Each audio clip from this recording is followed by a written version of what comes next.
supervisi. Ini ada beberapa tahapan yang mau saya sampaikan. Itu yang pertama ada pra observasi, ini yang akan kita laksanakan sekarang. Kemudian observasi itu yang akan dilaksanakan di kelas, dan yang terakhir nanti pasca observasi itu yang setelah pelaksanaan di dalam kelas. Nah, dari 3 tahapan itu bagaimana kesiapan Pak Yosep itu untuk kelasnya dan berapa waktu yang digunakan di kelas? Oke, baik. Terima kasih Pak Eko untuk persiapan pembelajaran itu nanti kelas 11. Bahannya satu modul ajar dengan alokasi waktunya itu 3 jam. 3 jam pelajaran. 3 jam pelajaran. Satu kali pertemuan dengan sisa jam pelajaran 3 kali 45 menit kan. Untuk satu materi, satu modul ajar. Kemudian kira-kira dalam pelaksanaan observasi nanti itu materi apa yang akan disampaikan? Materi yang nanti disampaikan pada awal semester genap ini itu tentang arti dan pemahaman tentang gereja. Lalu di situ ada 2 materi, saya bagi dalam 2 kali pertemuan. Itu pertama itu ada 2, jadi yang pertama itu arti dan makna gereja sebagai umat Allah itu pertama. Lalu nanti yang kedua, pertemuan kedua, arti dan makna gereja sebagai persekutuan yang terbuka. Nah, rencananya seperti itu karena materinya akan dibuat 2 modul yang berbeda. Oke. Kemudian kompetensi dasarnya apa, Pak? Kompetensi dasarnya itu nanti dari materi ini peserta didik diharapkan mampu memahami gereja sebagai umat Allah dan bersyukur kepada Tuhan atas rahmat sebagai anggota umat Allah, serta mereka mampu menghayatinya dalam kehidupan sehari-hari mereka, baik di lingkungan masyarakat maupun di lingkungan gereja. Dan kemudian untuk tujuan pembelajarannya? Tujuan pembelajarannya itu peserta didik itu tadi mampu memahami gereja sebagai umat Allah dan bersyukur pada Allah atas rahmatnya sebagai anggota umat Allah dan menghayati dalam hidup sehari-hari. Lalu nanti itu dirumuskan dalam alur tujuan pembelajaran. Itu ada beberapa kriteria ketercapaian tujuan pembelajaran itu. Itu pertama ada 4 ya. Di sini nanti yang harus dicapai dalam pembelajaran ini ada 4 tujuan khusus. Itu merumuskan pandangannya tentang gereja melalui pengalaman pribadi, ataupun melalui cerita atau melalui gambar. Lalu yang kedua, mereka merumuskan arti gereja yang sesungguhnya sebagai umat Allah. Lalu yang ketiga, nanti dari setelah mereka merumuskan arti gereja sebagai umat Allah, mereka harus mencari tahu, merumuskan ciri-ciri gereja sebagai umat Allah. Ciri-ciri gereja sebagai umat Allah itu seperti apa saja. Lalu kemudian nanti mereka juga merumuskan arti gereja menurut kitab suci. Jadi nanti akan dibawa masuk ke dalam kitab suci, teks-teks kitab suci yang berhubungan dengan arti dan makna gereja. Oke, itu. Lalu yang berikut, yang terakhir, mereka merumuskan konsekuensi gereja sebagai umat Allah dalam hidup gereja dewasa ini. Jadi konsekuensi dari gereja sebagai umat Allah itu harus seperti apa dalam kehidupan dewasa ini. Itu yang mau dicapai dalam tujuan pembelajaran yang mau dicapai dalam materi ini. Kemudian strateginya, Pak. Strategi yang disiapkan untuk mengembangkan tujuan pembelajaran itu seperti apa? Strategi yang saya siapkan untuk siswa peserta didik saya ini bisa dapat mencapai tujuan pembelajaran ini, itu saya menyiapkan pertama itu materi, modul ajar dulu, modul ajar dengan memilih model pembelajaran, lalu kemudian juga dengan LKPD. Yang paling utama itu LKPD.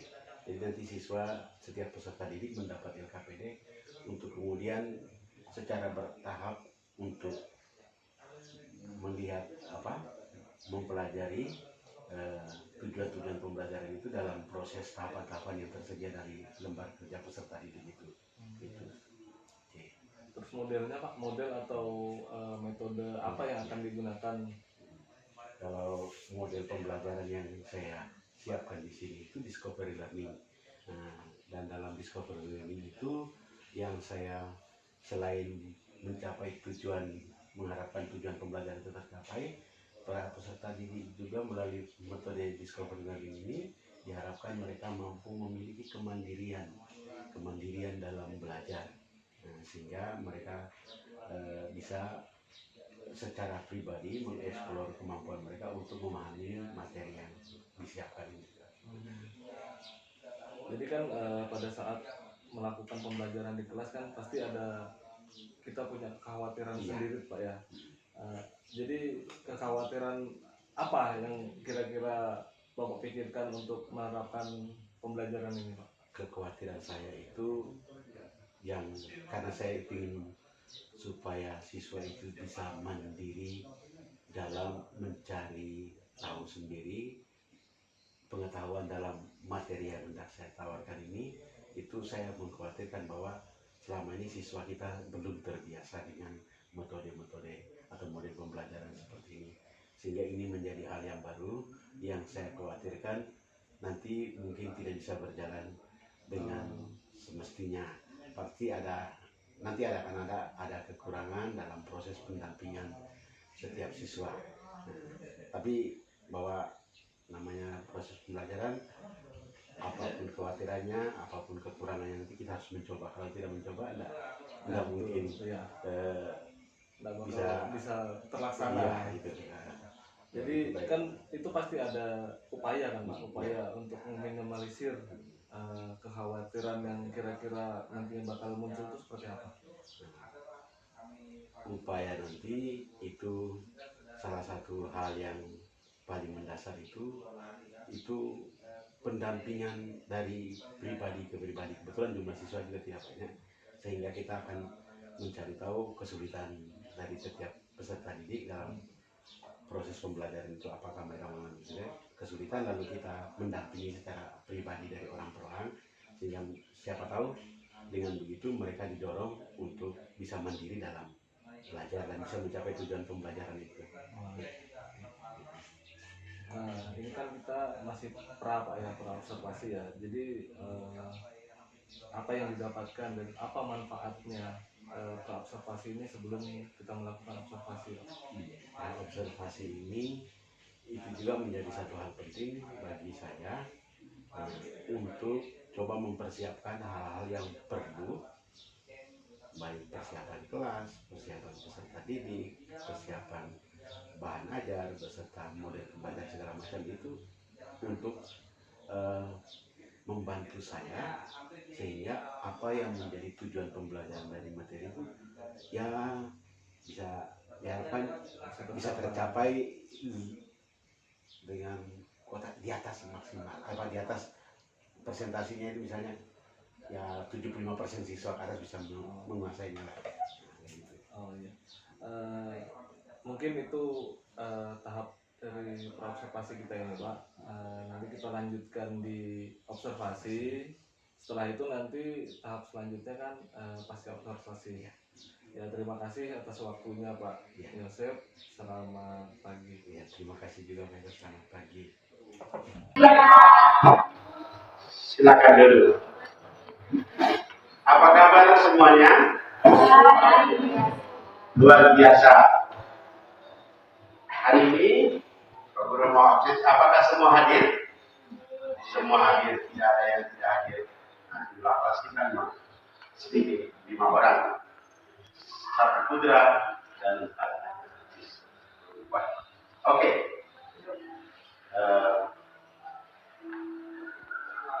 Bagaimana? Tidak ada apa-apa. Yang penting aman-aman semua. Hari ini kita mulai pelajaran kita yang pertama di kelas 11 di semester yang pertama ini, semester KMB. Kita sudah belajar pada kelas 10 tentang tema tentang Yesus Kristus. Oke. Sekarang kita pada semester 2 ini kita belajar tentang gereja. Dan pada pertemuan pertama ini kita akan melihat materi gereja sebagai umat Allah. Oke. Ada 3 kata, gereja dan umat Allah. Gereja dan umat Allah. Baik, sebelum kita mulai menjalani pelajaran kita, mari kita berdoa. Silakan, siapa yang pimpin kita dalam doa? Oke. Berdiri.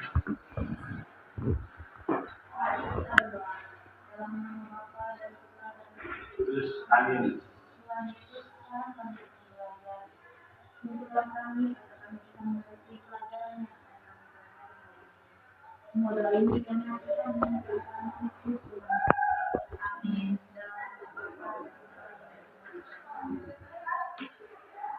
Baik, terima kasih Emilia.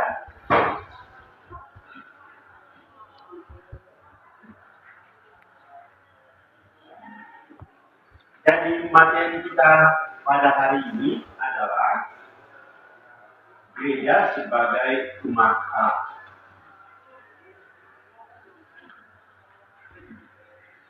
Tujuan dari pelajaran kita hari ini adalah tujuan pembelajaran kita yang seperti tertera di papan itu. Peserta didik mampu memahami gereja sebagai umat Allah dan bersyukur pada Allah atas rahmat sebagai anggota umat Allah serta menghayatinya dalam kehidupan sehari-hari. Oke. Lalu dari tujuan pembelajaran ini kita akan melihat tujuan-tujuan pelajaran yang lebih kecil supaya kita nanti bisa capai setelah akhir dari pelajaran ini. Oke, kita akan lihat kira-kira apa saja tujuan dari pembelajaran kita secara kriteria ketuntasan tujuan pembelajaran kita itu. Jadi pada akhir pembelajaran nanti, peserta didik kalian semua mampu mengungkapkan pandangan tentang gereja melalui pengalaman pribadi, entah itu dalam suatu cerita ataupun gambar. Lalu yang kedua, pada akhir dari pelajaran ini kalian bisa menjelaskan arti gereja yang sesungguhnya sebagai umat Allah. Lalu yang berikut kalian bisa dapat menyebutkan ciri-ciri gereja sebagai umat Allah. Lalu setelah itu yang keempat, dapat menjelaskan arti gereja menurut kitab suci yang pokok adalah Kisah Para Rasul bab 2 ayat 41 sampai 47. Lalu yang terakhir, kalian dapat menjelaskan konsekuensi gereja sebagai umat Allah dalam hidup bergereja dewasa ini. Tentang tujuan ini bisa dipahami? Nah, oke. Ini 5 tujuan ini yang harus kita capai dalam pembelajaran ini. Jadi harus tahu. Kami bisa mengungkapkan pandangan tentang gereja, menjelaskan arti tentang gereja, menjelaskan ciri-ciri gereja, menjelaskan arti gereja menurut kita, konsekuensi gereja sebagai umat Allah. Selain kita mempelajari, selain tujuan di atas, kita juga akan melihat dalam materi ini dimensi profil pelajar Pancasila, dimensi P3. Dimensi P3 itu yang mau kita capai dalam pembelajaran kita pada hari ini adalah peserta didik mampu melaksanakan ibadah secara rutin dan mandiri. Bagaimana, sudah biasakan melakukan ibadah secara rutin dan mandiri? Bisa? Biasa. Oke. Lalu peserta didik memahami arti penting ibadah. Lalu yang berikut, peserta didik berpartisipasi aktif dalam kegiatan keagamaan atau kegiatan gereja. Selama kalian berada dan hidup di lingkungan gereja, apakah Anda juga ikut terlibat aktif atau tidak? Tidak. Harus ikut terlibat aktif, walaupun mungkin kondisi kita jauh dari gereja, tapi kita juga bisa mendekatkan diri. Memang situasi kondisi sosial geografis kita yang sangat tidak menentukan, tetapi ketika kita ada waktu kita harus melakukan kegiatan-kegiatan itu. Oke, sampai di sini dulu. Oke, baik anak-anak. Nah, pertanyaan pemantik yang bisa membantu kita menghantar kita untuk masuk ke dalam pembelajaran kita pada hari ini adalah apa itu gereja? Apa itu gereja? Kira-kira dalam pikiran Anda itu terbayang seperti apa? Lalu kira-kira apa saja ciri-ciri gereja?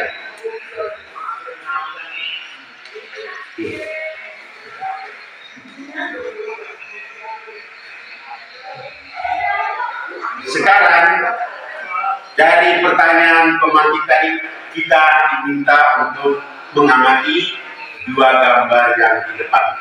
Itu gambar apa saja yang tampil di depan itu?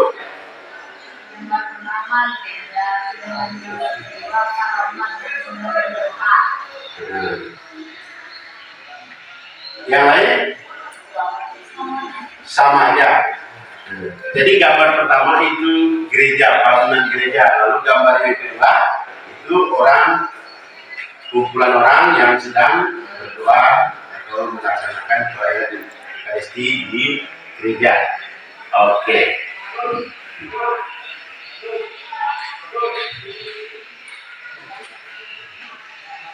Dari gambar pertama tadi, apa saja ciri-ciri dari gereja itu? Gereja bangunan yang tadi. Dan bangunan tadi itu disebut bangunan gereja. Ciri-cirinya apa saja? Terdiri dari apa saja? Ayo, siapa yang bisa bangunan gereja? Ciri-cirinya saudara, oh ini bangunan gereja seperti apa?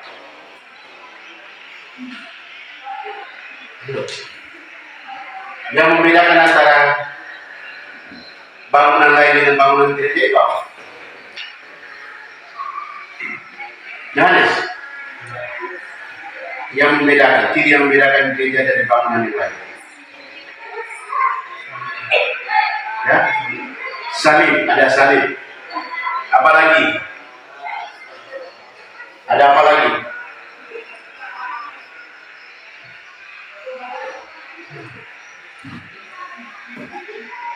Ada lonceng juga. Ya, oke.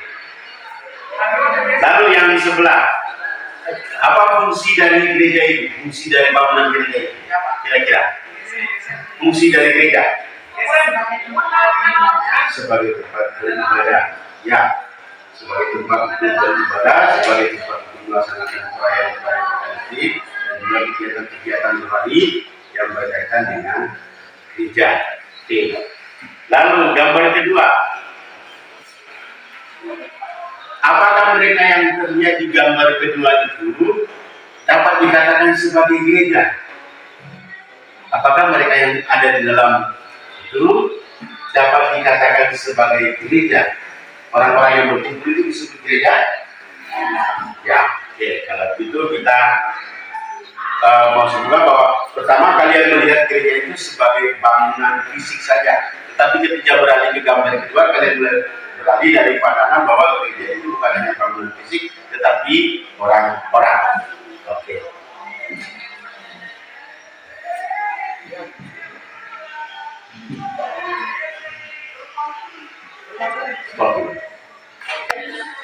Setelah kita mengamati dua gambar tadi, sekarang kita mengamati cuplikan video tentang gereja perdana.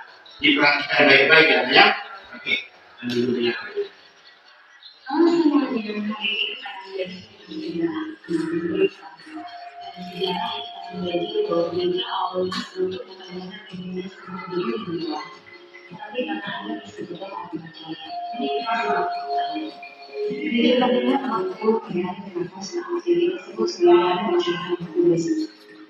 seorang Yahudi, Pentakosta merupakan hari kebebasan.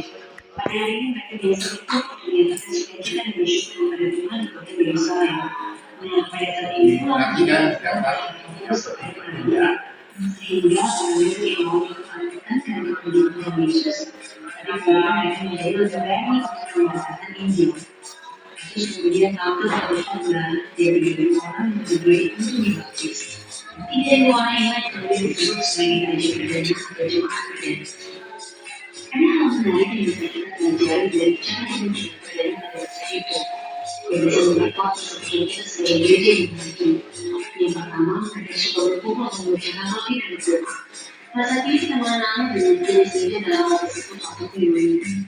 Dan yang kedua yang suka mengenal ajaran Rasul. Kita kenal dengan jenis gereja yang saja atau ajaran. Pada saat itu semua orang suka mengenal cerita Yesus. Ada tidak mau jauh mengenal ajaran Yesus. Cara hidup iman yang ketiga itu dengan suka membagi harta pribadi menjadi hidup bersama. Kita kenal dengan jenis gereja pelayanan menjadi komunitas. Kamu bayangkan harta pribadi kamu jual dengan memberikan semangat kepada seluruh anggota jemaat. Kita semua bisa hidup kita pada masa itu. Kamu bersama menjadi orang perdana. Yang terakhir ada suka bersaksi. Kita kenal dengan tugas dari saksinya atau ide di masa kini. Meskipun banyak punya tantangan secara eksternal dari keluarga sendiri dan eksternal ekonomi, tapi jemaat perdana tidak juga bersaksi dengan Indonesia dan bukan buah eksternal pada satu Indonesia Palestina. Nah, kita sudah mendengarkan persiapan gereja perdana. Tentu kita akan belajar tentang peristiwa yang terjadi di sejarah. Tapi ada beberapa yang bisa kita ambil untuk kehidupan kita di masa kini dari setiap gereja perdana. Yaitu supaya kita menjadi tertutup saat melayani, bersaksi, dan kita giat mendengarkan pengajaran Tuhan. Sekian video hari ini, terima kasih sudah menonton. Kita sampai ketemu lagi di video selanjutnya sama sejarah gereja barat dan gereja timur.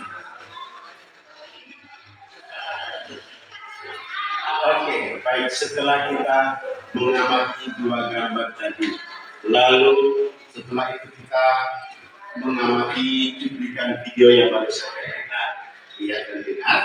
Sekarang berdasarkan LKPD yang Pak Guru sudah bagikan itu, masing-masing siswa sudah mendapatkannya, kita mulai mengidentifikasi masalah. Nah, untuk bisa mengidentifikasi masalah ini, selain dengan dua gambar tadi dan juga cuplikan video, kita juga bersumber utama kita dalam mengidentifikasi masalah itu adalah teks Kisah Para Rasul bab 2 ayat 41 sampai 47 dan juga ajaran gereja yaitu Konsili Vatikan kedua dalam Lumen Gentium artikel 4, 7, dan 9. Itu yang nanti kita menjadi sumber bahan utama untuk mengidentifikasi masalah kita dan kemudian melakukan proses selanjutnya mengumpulkan data, mengolah data, lalu memverifikasi, lalu kemudian nanti kita membuat kesimpulan. Oke, dengan video, gambar tadi dan teks kitab suci dari Kisah Para Rasul tadi dan juga teks dari ajaran gereja yang semuanya sudah bagus siapkan di situ.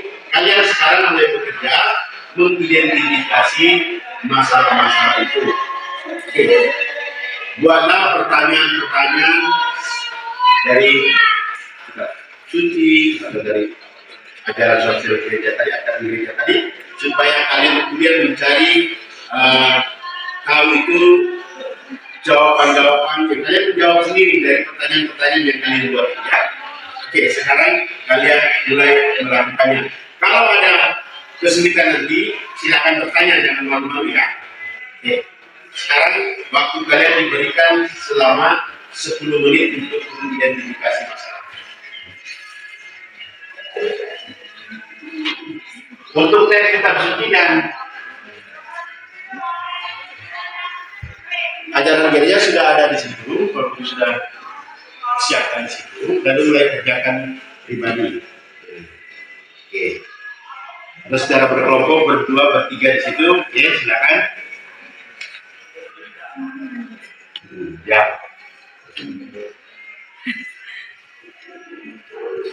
Kalian kerjakan di LKPD sini.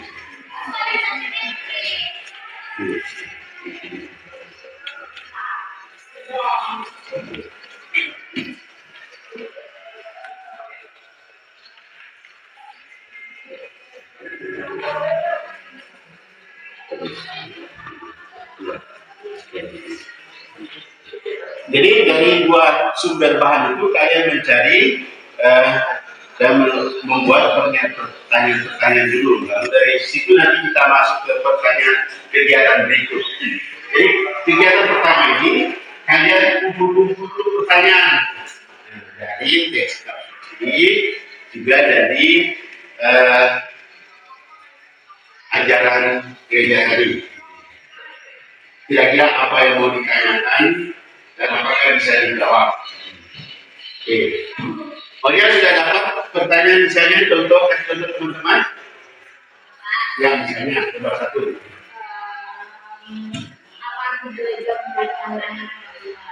Apa arti gereja menurut pandangan orang luar? Ya, itu satu pertanyaan. Masih ada banyak lagi berdasarkan kitab suci tadi. Oke. Jadi kumpulkan sebanyak mungkin pertanyaan yang ditulis ya, jangan di opinian saja, harus ditulis supaya karena itu nanti kemudian kalian akan menjawabnya pada saat mengumpulkan dan mengolah data. Oke.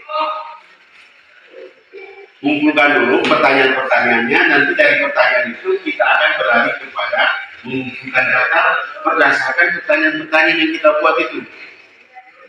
Oke. Ada pertanyaan?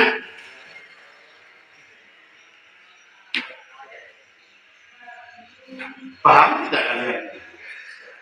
Yang tidak paham lalu diam-diam. Nanti setelah itu kita presentasi loh. Jadi kalian harus menunjukkan hasil pekerjaan kalian. Ya.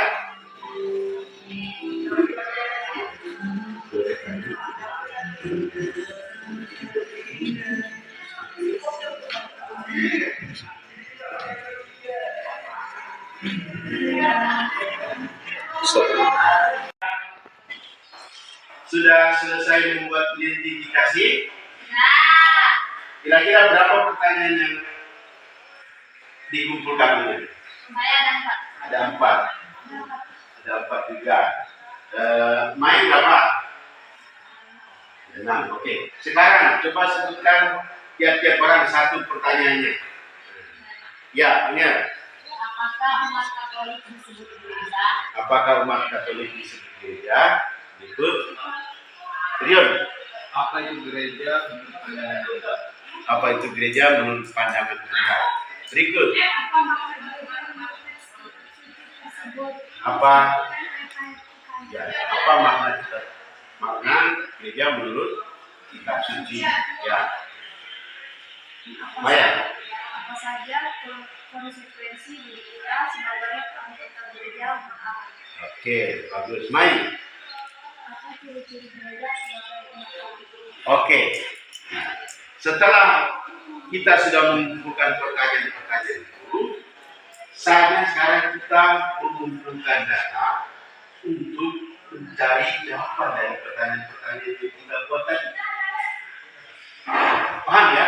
Jadi pertanyaan-pertanyaan yang kalian buat tadi mungkin tidak sama, nanti kumpulkan dengan pertanyaan dari teman supaya nanti kalian dalam tahapan ini mengumpulkan data. Mengumpulkan data yaitu mencari jawaban atas pertanyaan-pertanyaan yang sudah kalian buat ini. Paham ya? Jadi kalian buat pertanyaan sendiri lalu jawab sendiri. Bisa? Oke. Kalian boleh menggunakan internet, boleh mencari sumber bahan yang sudah Pak Guru printkan itu. Nah, dari Kisah Para Rasul sudah ada, lalu ajaran gereja sudah ada, tinggal kalian mencari jawabannya. Oke, mulai semangat melaksanakan tugas ya. Semangat. Oke, saya kira waktu kita sudah 15 menit. Apakah sudah selesai mengumpulkan data berkaitan dengan pertanyaan-pertanyaan yang sudah kalian buat tadi? Apakah sudah Anda menemukan jawabannya? Sudah. Oke. Nah, setelah kita menemukan jawabannya, sekarang kita mulai mengolah data. Kira-kira apakah yang kita jawab itu sudah benar atau belum? Kita tadi sudah mengumpulkan data, lalu kemudian sekarang kita mengolah data. Kita memeriksa kembali apa yang sudah kita kerjakan itu supaya nanti hasil yang kita dapatkan itu adalah yang benar. Ada pertanyaan? Ya? Tidak ada.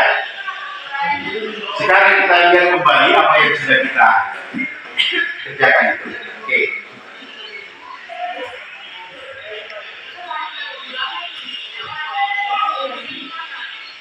Kalau sudah selesai melakukan pengumpulan data, sekarang kita mulai membuka data. Jadi kita mengolah kembali data-data yang sudah kita kumpulkan itu sehingga menjadi satu hasil yang benar, yang memuaskan. Oke.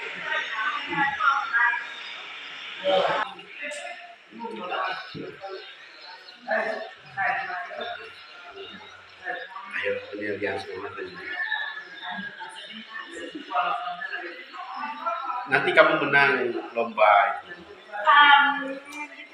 Pemilihan OSIS. Sekarang fokus dulu. Ya. Bagaimana? Sudah ada perkembangan hasil pengolahan data? Sudah atau belum? Yang benar. Pak Guru akan cek satu-satu ini. Jadi nanti mempresentasikan di depan jawabannya seperti apa. Masing-masing orang dengan jawabannya, dengan pertanyaan dan jawabannya ya. Jadi harapkan apa yang sudah kalian buat dalam pertanyaan tadi ada jawabannya sendiri. Tidak bisa tidak ada jawaban. Jadi tolong dikerjakan baik-baik sebelum nanti kita masuk ke tahap verifikasi. Oke, baik. Setelah kita mulai dari mengidentifikasi, lalu mengumpulkan data, lalu kemudian mengolah data, sekarang kita mulai memverifikasi hasil-hasil yang sudah kita dapatkan. Oke, dipersilakan kepada dua perwakilan untuk membacakan hasilnya di depan kelas.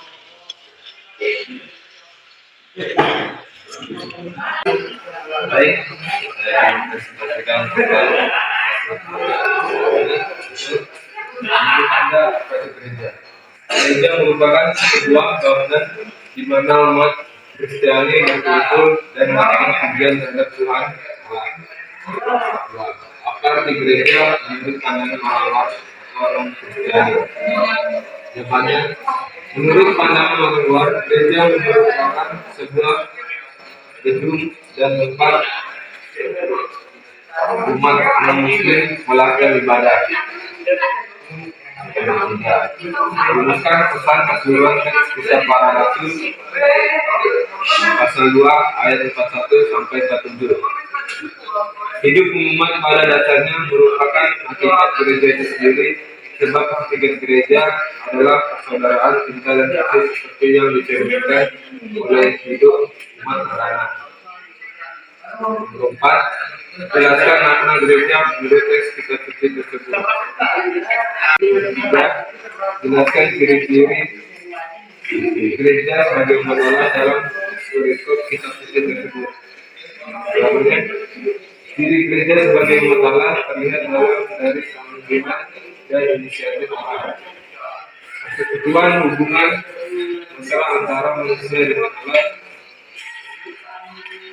karena keselamatan dan sejarahannya, gereja sebagai masalah merupakan satu kesatuan dari persaudaraan sejati.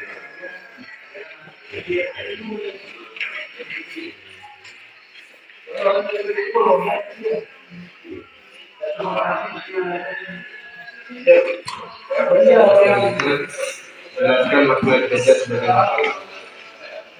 Gereja sebagai masalah merupakan suatu pilihan dan pandangan dari Allah sendiri, umat Allah adalah bangsa terpanggil. Yang dasar terus. Jelaskan ciri-ciri gereja sebagai umat Allah.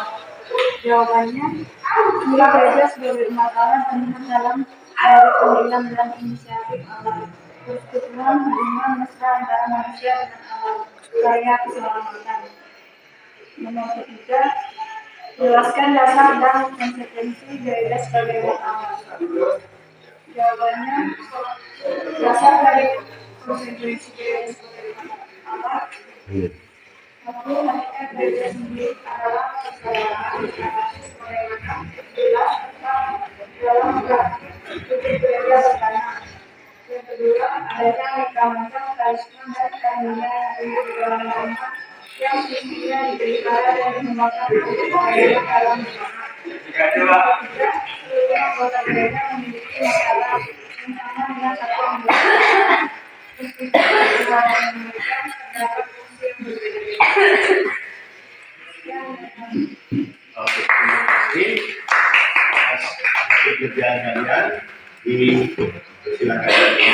Ada pertanyaan dari kalian? Paham?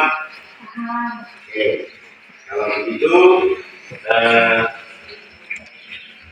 itu hasil verifikasi dari pekerjaan kalian. Pak Guru mau tanya, kira-kira siapa di antara kalian bisa menunjukkan pelajaran kita hari ini? Kira-kira apa saja yang kita pelajari pada hari ini? Siapa yang bisa menentukan? Kira-kira apa saja yang kita pelajari pada hari ini? Ingat kembali tujuan pembelajaran kita tadi. Kira-kira apa saja yang kita pelajari tadi berdasarkan tujuan pembelajaran kita? Ya, benar. Gereja merupakan tempat perkumpulan umat Kristiani di mana yang telah dipanggil atau yang dipilih Allah untuk mengikutinya dan memuliakannya tanpa membeda-bedakan martabat di antara mereka. Siapa lagi?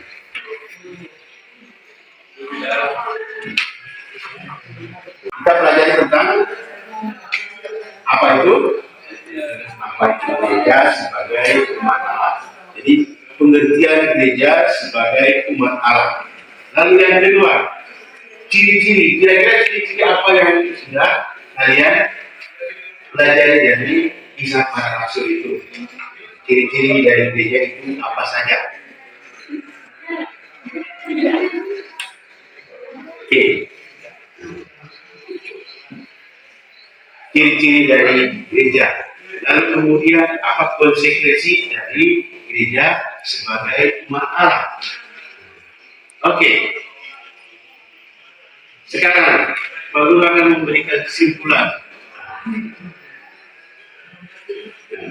Gereja sebagai umat Allah itu mempunyai pengertian seperti di atas. Dipilih dan dipanggil oleh Allah sendiri untuk misi menyelamatkan dunia. Kita dipilih dan dipanggil oleh Allah sendiri. Gereja adalah umat Allah yang dipanggil oleh Allah dan ditandai dengan pembaptisan. Mereka semua yang dibaptis dalam nama Bapa, Putra dan Roh Kudus adalah umat Allah. Oke. Jadi hubungan antara Allah dan umat itu diutarakan dalam perjanjian.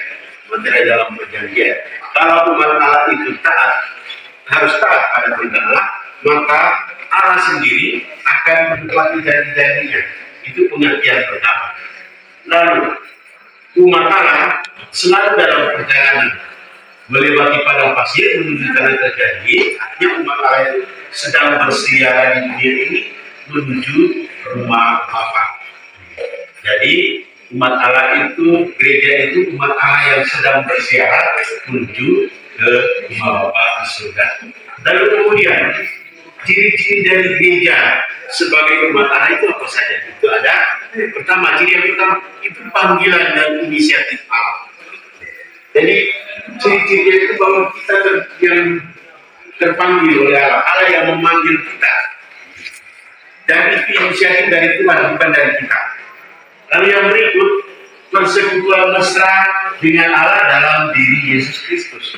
Jadi perjanjian kita dikasih dalam hubungan mesra dengan Yesus Kristus.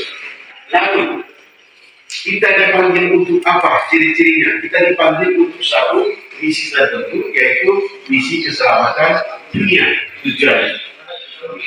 Sambil melaksanakan misi, itu pula kita sedang bersiaran menuju ke rumah Bapa di surga. Itu ciri-cirinya.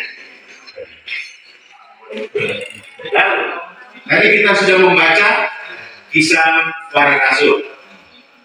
Hakikat dari gereja itu artinya mengumat. Gereja harus mengumat dalam persaudaraan cinta kasih.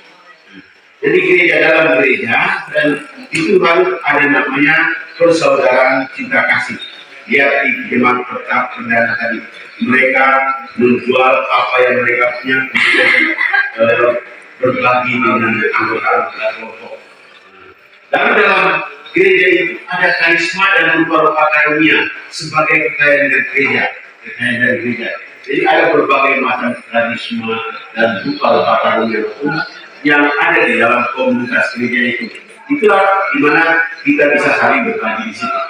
Lalu yang berikut, menghayati martabat yang sama dan bertanggung jawab. Jadi tidak ada beda mau yang imam, yang pastor, yang biasa, musisi, yang awal biasa. Kita punya martabat yang sama dan kita harus bertanggung jawab atas kehidupan gereja.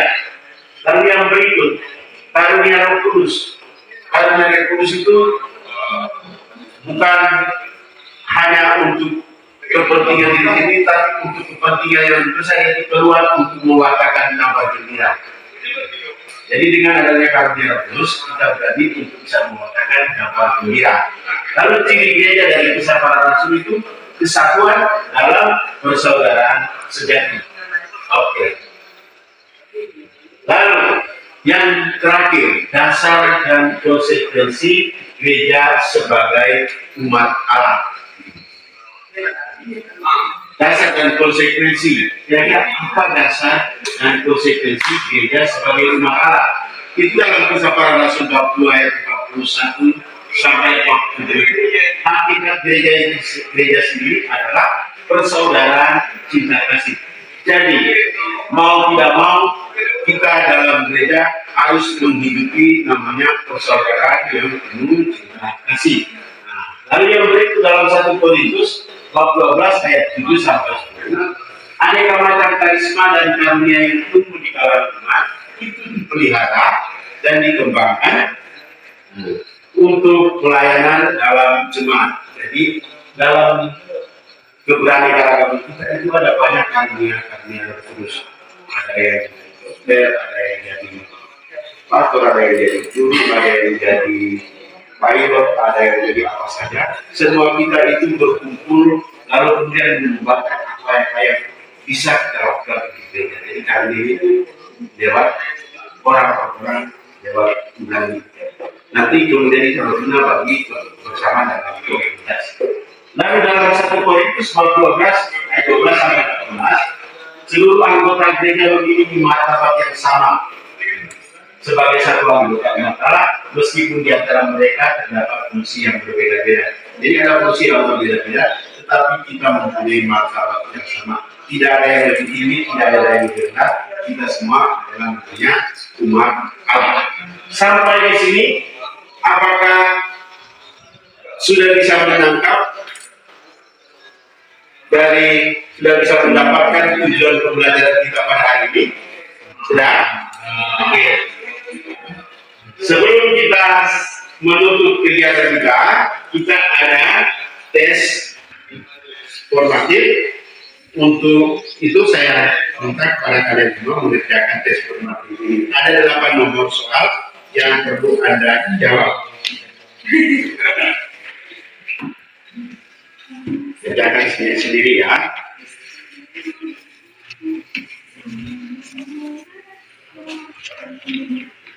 Pilih jawaban yang paling tepat. Waktu kalian 10 menit. Ayo mulai kerjakan itu, dijawab.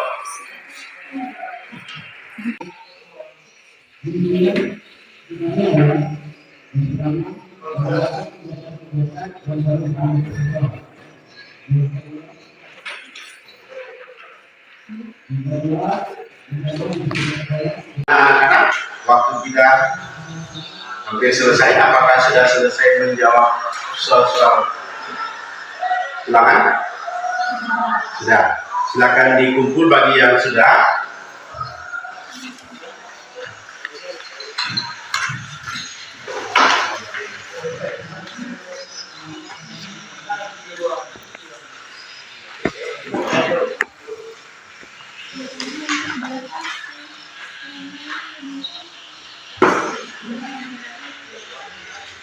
Terima kasih.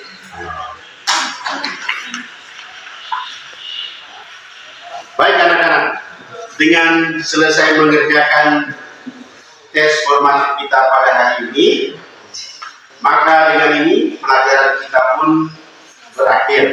Nah, untuk itu, Pak Guru pertama-tama ingin menyampaikan terima kasih yang banyak-banyak untuk kehadiran, untuk partisipasi dari kalian semua. Semoga dengan pembelajaran ini kalian bisa mengamalkan dimensi profil pelajar Pancasila, yaitu kalian bisa rutin dan mandiri aktif dalam beribadah dan juga berpartisipasi aktif dalam kegiatan-kegiatan gereja. Oke. Jadi itu yang Pak Guru harapkan. Lalu selain itu kalian bisa memahami arti dan makna gereja, ciri-ciri gereja sebagai masalah dan konsekuensi dari gereja sebagai umat Allah. Demikian untuk pelajaran kita minggu berikutnya, yaitu gereja sebagai persekutuan yang terdekat. Jadi mohon kehadirannya supaya kita bisa hadir tepat waktu dan dalam keadaan sehat sehingga kita bisa melakukan pelajaran kita minggu depan dengan tema gereja sebagai persekutuan terbuka. Oke, sebelum kita pulang, mari kita berdoa. Siapa yang dipilih?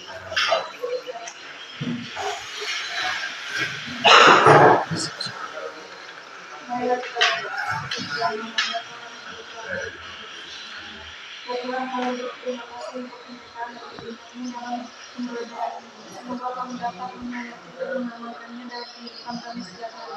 Demi Kristus Tuhan dan Penyelamatan. Amin. Dalam nama Bapa dan Putra dan Roh Kudus. Amin.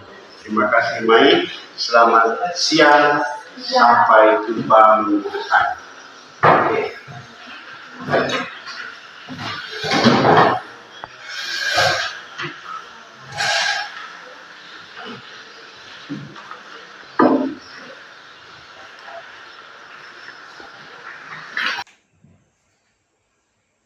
Selamat siang Pak. Selamat siang. Gimana kabarnya? Kabar baik. Tadi baru selesai observasi, Pak ya, ngajar ya? Iya Pak. Di kelas. Ini ada beberapa pertanyaan untuk pasca observasi Pak. Harapan atau tujuan Bapak melalui percakapan hari ini itu apa?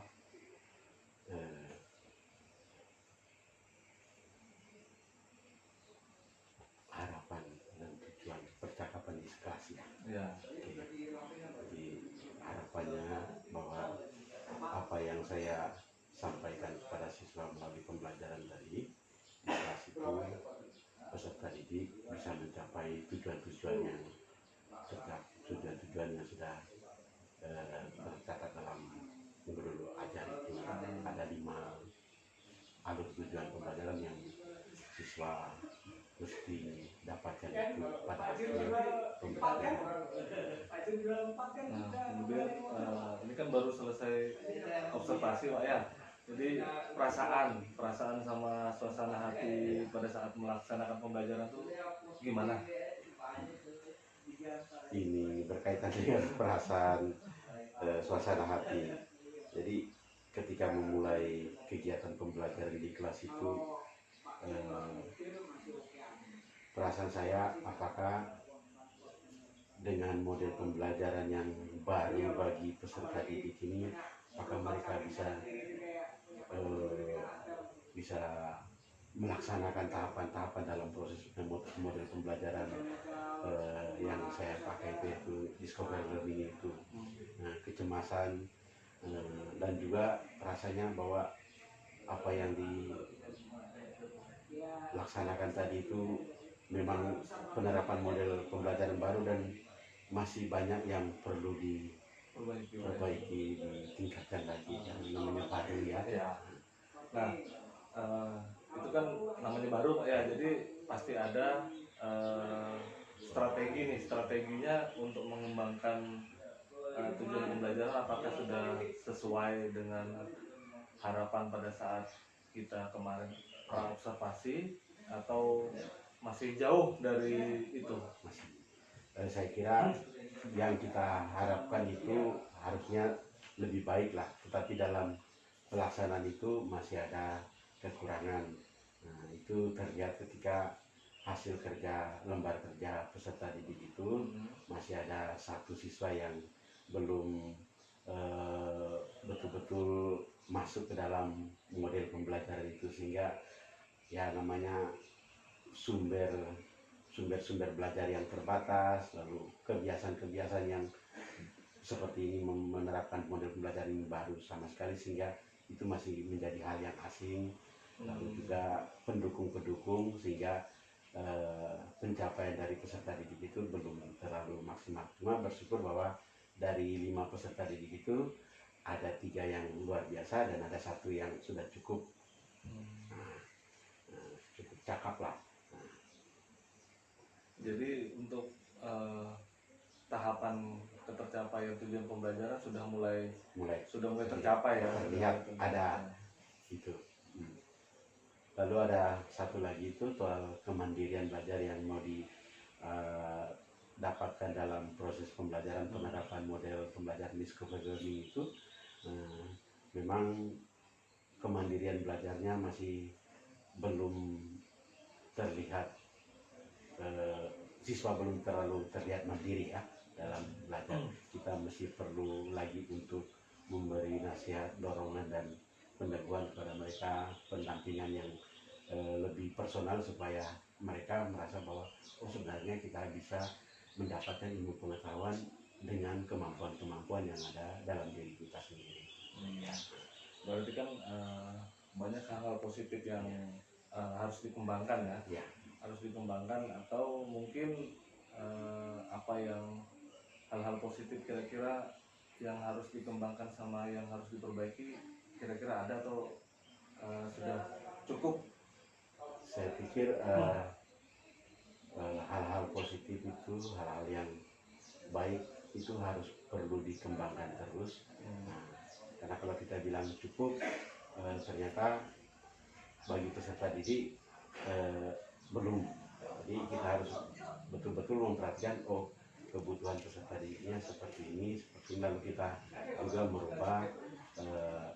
merubah model-model pembelajaran, strategi pembelajaran, metode pembelajaran, sehingga mungkin tidak semua siswa sama ya, ada yang lebih ini, ada yang lebih itu, sehingga yang mau bilang cukup juga tidak pas, juga perlu ada penambahan, tambahan untuk penyesuaian terhadap kebutuhan belajar peserta didik. Jadi kan kalau misalnya ada kendala di dalam melaksanakan pembelajaran kan otomatis kita punya rencana nih untuk memperbaikinya. Kira-kira apa rencananya untuk memperbaiki kekurangan itu? Perencanaan itu kita berdasarkan juga dari hasil tes formatif yang sumatif dari kegiatan pembelajaran ini. Jadi masih ada kekurangan, bahwa yang diharapkan semua peserta didik harus mencapai ternyata masih ada yang belum. Jadi rencananya bahwa untuk siswa yang belum mencapai itu dibuat remedial, dibuat remedial lah. Ya. Nah itu kan pasti ada kapan, kira-kira kapan mulai mau diterapkan rencana itu? Kapan untuk pengayaan dan remedial, pengayaan untuk mereka yang sudah mencapai target, sementara remedial untuk itu dilaksanakan sebelum kita memulai kegiatan pembelajaran untuk materi berikutnya, supaya materi ini harus tuntas dulu lah, baru kita memulai materi yang berikutnya. Kemudian indikator keberhasilan itu dilihat dari minat siswa sama perilaku siswa, apakah sudah terlihat keberhasilannya, atau kira-kira masih ada yang ini masih kurang nih. Kita lihat dari minat siswa sama perilakunya kan otomatis kelihatan Pak ya. Jadi kira-kira apa indikator keberhasilannya? Indikator keberhasilannya itu pertama dari hasil pekerjaan mereka yang tertera di LKPD mereka itu, lalu juga dari tes formatif dan sumatif itu yang sudah dilaksanakan pada akhir pembelajaran kan. Dari hasil yang mereka sudah capai itu untuk bagian aspek pengetahuan ya. Lalu dari aspek sifat seperti sifat kemandirian belajar itu saya amati dalam tahapan-tahapan ketika mereka mulai masuk dalam pembelajaran, keterlibatan keaktifan mereka, keinginan mereka untuk mencari tahu sendiri itu saya lihat di observasi selama pembelajaran itu. Lalu apakah masih ada kekurangan? Nah, pasti masih ada. Terlihat dari ada siswa yang memang dari segi pengetahuan belum mencapai targetnya. Lalu dari segi kemandirian belajar yang diamati sebagai bentuk sikap itu juga masih ada hambatan, masih ada kekurangan dari peserta didik itu, sehingga memang kira-kira masih dalam proses pencarian bagaimana caranya supaya lebih meningkatkan kesadaran siswa untuk lebih mandiri dalam mencari, mengeksplorasi pengetahuan secara mandiri dalam pribadi. Itu yang masih harus ditingkatkan lagi. Kira-kira Pak, adakah faktor yang mengganjal pada saat Bapak menerapkan rencana pembelajaran di kelas? Yang paling mengganjal itu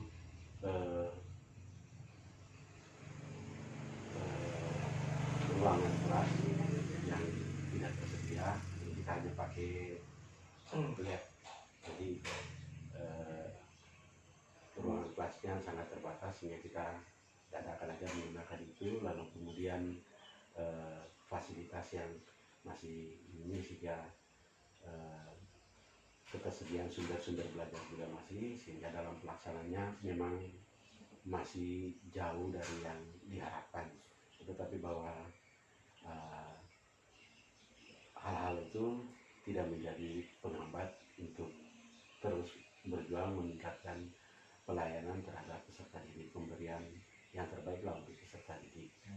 Mengganjal seperti itu. Baik, berarti ketersediaan sarana dan prasarana memang harus ditingkatkan ya untuk mendukung proses pembelajaran. Ya mungkin itu ya pasca observasi yang kita laksanakan hari ini Pak. Ya. Terima kasih atas waktunya. Mudah-mudahan apa yang kita harapkan itu bisa menjadi lebih baik lagi ke depannya. Terima kasih. Saya akhiri.